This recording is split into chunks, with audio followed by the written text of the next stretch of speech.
more. But I think that's the hope for news organizations like the Washington Post. You know, that the power of our brand, in effect, over time, you may see a reconsolidation. And arguably, that's something that's already happened. You know, we have this national and international platform in a way that we didn't, you know, 5 or 10 years ago. The Washington Post, as you know, unlike the New York Times, decided not to go that route with the print newspaper.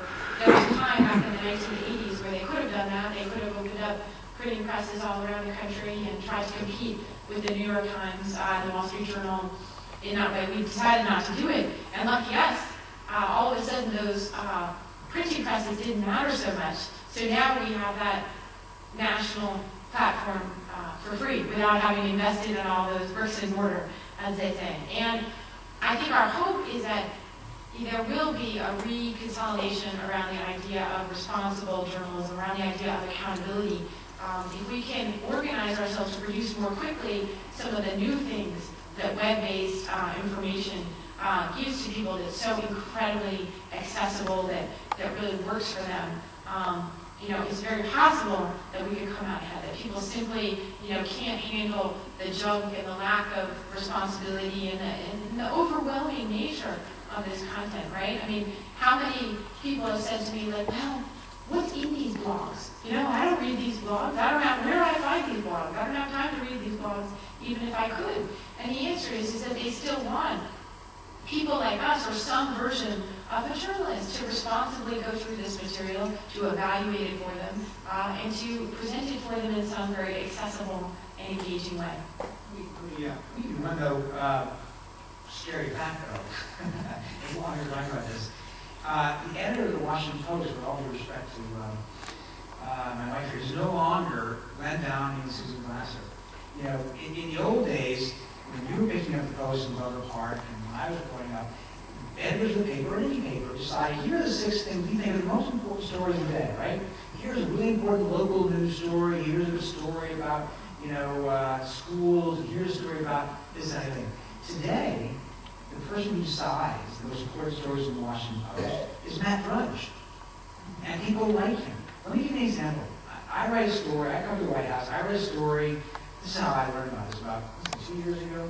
2 years ago, I wrote a story about how tired President Bush's staff were, because he in fact had kept a lot of his staff longer in his presidency than anybody had done before, and they were exhausted. Some people thought some change would be a good thing. Andy Carr was the chief of staff, he got up every day at 4 o'clock in the morning and didn't leave until midnight or whatever.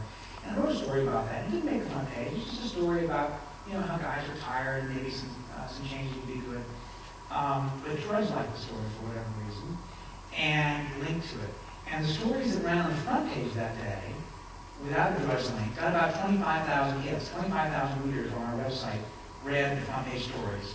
The story that I wrote was deep inside the paper. You probably didn't see it if you read the print version of the paper. It got 250,000 hits. So guys like Drudge, guys like, you know, the people at Google and Huffington Post and all of these different, you know, aggregators and collectors of information are driving the traffic and deciding what's the most important thing. Now, the brand is important, Susan's talking about. It's important that we establish and keep our credibility, that we're not just another internet, you know, fly-by-night operation who knows whether it's true or not. We have to make sure we keep our credibility. But deciding what stories we present to you, which ones are most important, it's out of our hands now. It's a different world. Good luck. Go ahead. The Bush administration completely changed the way they dealt with the press compared to previous administrations in terms of not letting news out.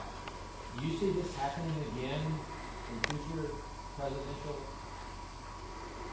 Gosh, I hope not. Look, you know, it's really true that Bush's White House, President Bush's White House, is historically been more disciplined than others about keeping information tight. I think it's changed though over the last few years I've covered them. I found them a little bit more relaxed about that. Different people come in, people a little bit more talkative. They recognize in some ways that being really tight with information didn't always help them.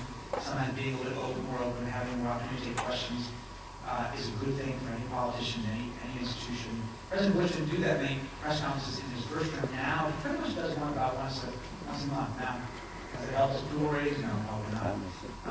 But I think it has I think there is a better flow of information in the second term than there was in the first. I think that some people are going the next people who come in, whether it's McCain, who's generally very open with the press and very open with the idea of interaction with, external institutions, or the Clinton folks who all like to talk because they like to tell everyone's the age of it. I think you won't see quite as much of a tight stranglehold on information as you did during the first term of President Bush.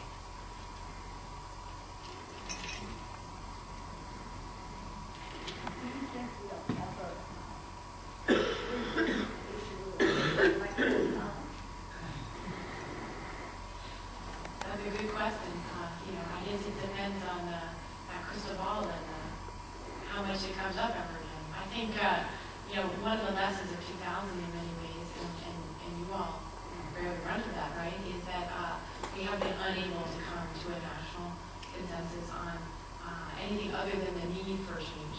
We have not been able to organize ourselves around, a specific set of changes that we can all agree on. For that reason, we have written them. Arguably, for that reason, we have Barack Obama, right? So, I think the time we see it will be absent of crisis. I think the last time it could have changed would have been after 2000, because then it became relitigating 2000. If you want to change the electoral house, what you're talking about to many people would be delegitimizing President Bush, and Republicans aren't going to want to do that. They're going to see that as, as an attack on legitimacy of the president, rather than a discussion about what makes sense with the system and so forth. So I think it has to happen outside of that partisan moment, outside of that, very contentious struggle, in probably a broader way. It wouldn't surprise me to see in some years to come somebody say, let's have a commission sit down, really think through all the issues we've talked about today, a bipartisan commission outside of the context of a particular candidate or a particular campaign, and think through what makes the most sense for our country. And then you might begin to see some change, but that's a constitutional question. It's hard to change the Constitution for good reason. We don't want to do it very often, but it's really hard to do it. And as soon as said, without a broad consensus, you're not going to see it.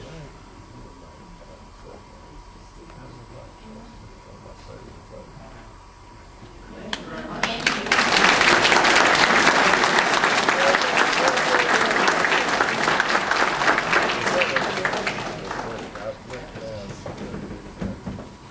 I think you'll all agree that this was really spectacular, and I'm going to call Tim Resnick immediately and say, Carl will never know.